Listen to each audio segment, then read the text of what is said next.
नमस्ते साथीहरू। आज हामी आइपुगेका छौँ प्रकृति र इतिहासको एउटा अद्भुत सङ्गम, नेपालकै सबैभन्दा ठूलो गुफा मानिने सिद्ध गुफामा। तनहुँ जिल्लाको बन्दीपुर नजिकै रहेको यो गुफा प्राकृतिक बनावट र धार्मिक आस्था दुवैका हिसाबले एकदमै खास छ। अँध्यारो सुरुङभित्रका अनौठा आकृतिहरू, चमेरोको वासस्थान अनि भित्र छिर्दा अनुभव हुने बेग्लै रोमाञ्चकता।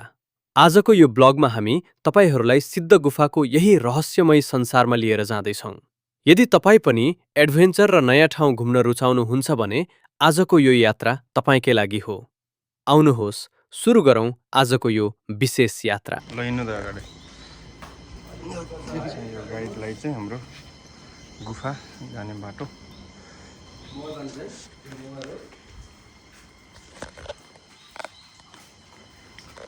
ल कोही हुनु पर्यो नि त के भयो नि ल ल हाम्रो यो ओहो यहाँ पनि बाहिर टाउको पनि आयो यता ल ल ल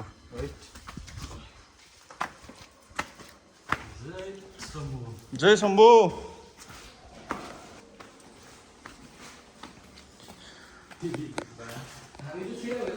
यो कहिले पत्ता लाग्यो त यो गुफा? सालमा 2024 साल चैत्र 13 गते रामनवमीको दिन हो।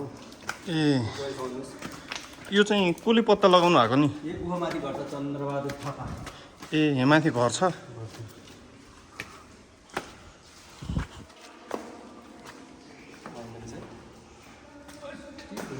त्यो गुफा हो? माथि के देखिँदैन नि त? ए यसको त काम छैन मोबाइलको त। यो सबै लाइभ स्टोर चुन्नुमा। ओहो चमेराहरू हिँडेर। यो चाहिँ पुरा खाटमा झुन्डाको झल्लर हुन्छ नि। हजुर त्यस्तो देखिन्छ होइन? यो चाहिँ गोरुको घाँटी हुन्छ नि लर्कन। हजुर त्यो देखिन्छ होइन? यो चाहिँ ड्रम राख्दा देखिन्छ। यहाँ छुट्टेलाई भएको छ तपाईँ लाइभ स्टोर टालेको चाहिँ। ए चुनढुङ्गा।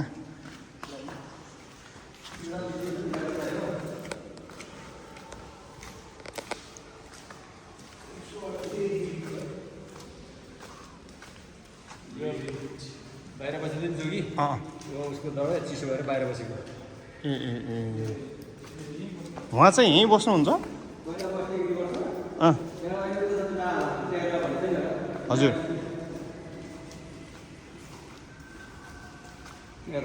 पानी छ भाइ पानी। ओहो यो राजाको सिपले कहाँ गऱ्यो? राजाको सिरपेस। यो आफै बनेको नेचुरल चिज हो कि राजाको सिरपेस हो कि मुकुट के? यस यस सुन्दा यसलाई चाहिँ अलिक जुम गर्नुपर्छ होला। राजाको सिरपेस यस।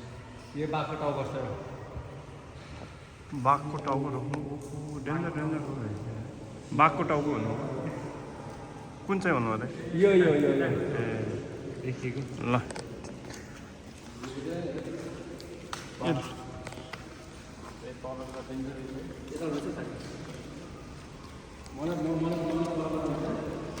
हजुर हजुर भइहाल्छ नि। अब यस्तो लाइटले त फेरि पानी ढोक्नै पर्छ तपाईँहरूले।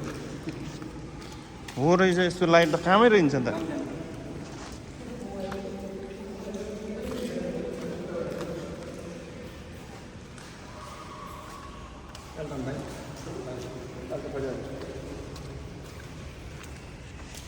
यो सबै चलेर ओहो ओ माय गॉड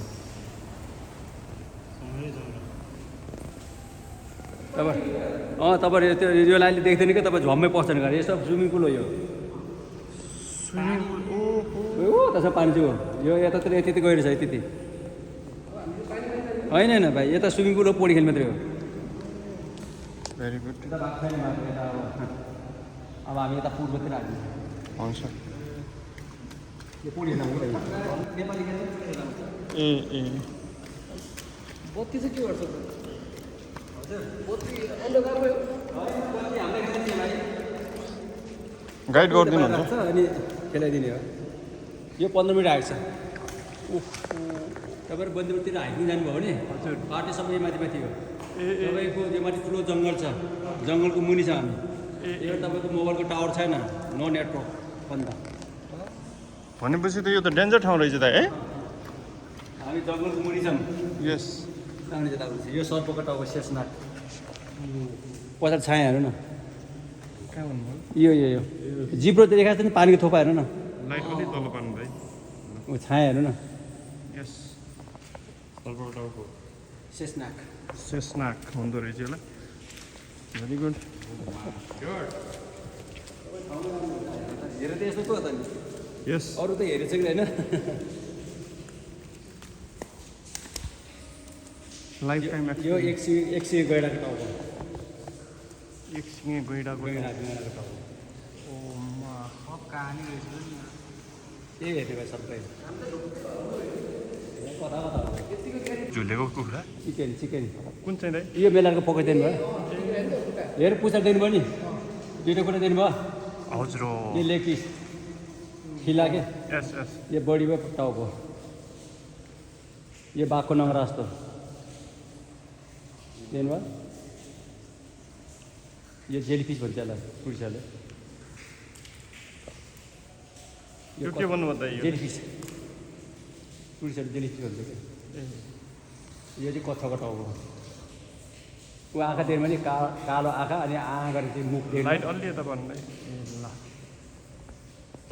ल पछाको टाउको दिनु भने देख्यो देख्यो यो पकेट हाल्ने अनि त्यो पुतलको जुङ्गा हुन्छ होइन जुङ्गा देख्नु दुइटा ओ ल यो सीताको पाइला कस्तो सीताको पाइला सीता 13 वर्षको नानी हो 11 दिन तपस्या बसेको यहाँ कति 11 दिन डे नाइट 11 दिनसम्म यो काउली काका तरकारी काउली सपनामा के भयो भने यो चाहिँ हात्तीको टाउको सेप यो टाउको अलिक प्लान यो शिवलिङ्ग एउटै आउँछ फोटो दुइटा गरे महादेव एउटा महादेव एउटा गणेश भयो है यो चाहिँ शङ्ख दिनु भयो अलि साइडमा लाउँछ दाइ हो रहेछ यो पुरा हिरा तल्काइदिन्छ यो सब पानीको थोपा हो यसो हिरा हो भन्छ कि हेर्नु शिर देख्नु भयो नि आँखा देख्नु भयो टाउको ठोँड घाँटी यो उता गाँडो जस्तो देखिन्छ नि यो बडी भयो पुच्छारे पकेट बिहार बसेको हिँडेर बसेको क्या तर कसैले शिरोमणि कवि लेखनाथ पौडेल पनि भन्छ एउटा आँखा दिनु भयो नि देख्यो एउटा देख्यो आँखा नाक मुख दारी अनि कपाली हो देख्नु भयो ल ऋषि सेतो टोपी देख्नु भयो नि ए देख्यो देख्यो देख्यो दारी झ्याप्प चाहिँ हात बाँधेको छ खुट्टा यसो पल्टिदिएको छ है के रहेछ त यो ऋषि मुनि ए ऋषि मुनि है मान्छे नै यो खतराको सङ्केत हो यो सबै पानी जाने भाग मात्रै हो यहाँ चाहिँ धोन्द्रो छ क्या तपाईँको यहाँबाट मान्छे खसेर तपाईँ आफै निक्लिन्छ नत्र निक्लिनु सक्दैन अरूले निकाल्नु सक्दैन आफै निक्लिने यता कसैले एलर्ट छैन अघि आएको चमेर छ नि सबै आधी जस्तो चमेर बढी यतै गइसक्यो अब मान्छेको डिस्टर्ब भएर यता गएको है सबै दाइ त्यो यिनीहरू देखाउनु त त्यहाँनिर के छ तल हो त्यो चाहिँ ए यो लामिस्नु हो चुन्डुङ्गा चुन्डुङ्गामा हो यसो झलक हेर्दा राजा रानीको तस्बिर भन्छ कि रानीले हप गरे जस्तो देखिन्छ क्या कपाल साइडमा हेर्नु कपाल कालो अलिकति अल्छ नि अनि त्यो यस्तो आँखाको परिली हुन्छ नि हो त्यो नाक हेर्नु सलक्का छ नि अनि मुख छ जुङ्गा हेर्नु कालो झ्यापा छ चिउँदो हेर्नु तल त्यो हप गरेपछि देखिन्छ यो त श्रीलङ्काको एउटा मान्छे हिँड्थ्यो त्यो मन्दिरमा यस्तो बाटो रहेछ कि है बाटो पनि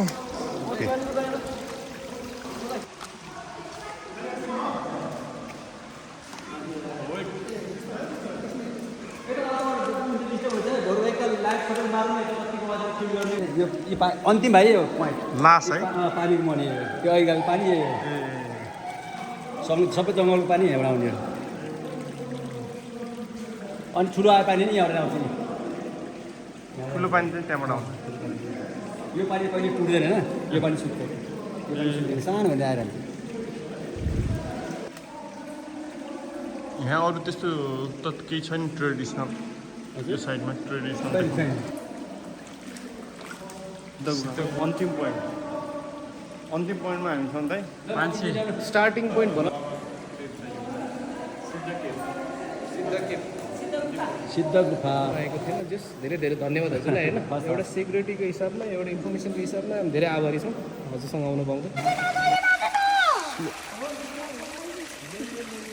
अरे पनि दोरी छाउनु हुन्न क्या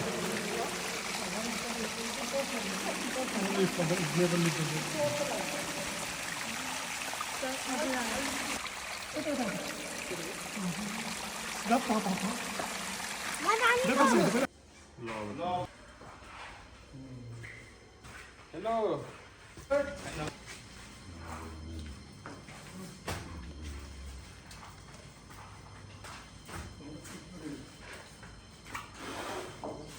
सबै जस्तो हेर मलाई हेर मैले याद बोकेर जा गर्मी बढिसक्यो यतिको त हुनुपर्छ कस्तो भयो त नि एक्सपिरियन्स अब यत्रो फर्स्ट टाइम 1 किलोमिटरभित्र छिरेको घाम बिना होइन 460 लगभग 437 37 यस आधी किलोमिटर ल हुन्छ दाइ सुरु गर्दा हुन्छ हजुरले चाहिँ हामीलाई चाहिँ यति भिजिट गराउनु भयो भित्र यसको बारेमा सर र के थियो कस्तो थियो यसको सबै भनिदिँदा हुन्छ दाइ है यो 2044 साल चैत्र 13 गते रामनवमीको दिनमा पत्ता लगायो हजुर यो गुफा पत्ता लगाउने विशेष 5 जना छन् तिनीहरूको नाम चाहिँ चन्द्रबहादुर थापा दुर्गाबहादुर थापा नारायण कुमार अनि के पुन भन्ने छ हजुर अनि एउटा इन्डियन नागरिक छ वारेन कार्टुस भन्ने उहाँले पत्ता लगायो यसको लम्बाइ 437 मिटर छ तपाईँको यो हाइट भन्नु पर्दाखेरि तपाईँको 45 मिटर छ तपाईँको जति पनि अक्सिजन आइरहेको छ नि हजुर त्यो अक्सिजन कहाँबाट यो बाहिरबाट जानुपर्छ ए माथि जङ्गलमा हजुर त्यही जङ्गलबाट त्यहाँबाट ऱ्याप्लिङ गर्ने ठाउँ पनि त्यही हो अक्सिजन आउने ठाउँ पनि त्यही हो अनि सबै अक्सिजन यता पनि सर्कुल हुन्छ यता पनि जान्छ अनि यो गुफा चाहिँ धेरै भएको छैन 37 वर्षमा रनिङ भयो यस यो गुफाको तपाईँको यो पाल चाहिँ सानो थियो होइन हजुर अलिकति माटो खतालेर अलिकति ठुलो बनाएको ए अहिले चाहिँ यसलाई बनाएको हुन्छ हुन्छ धन्यवाद दाइ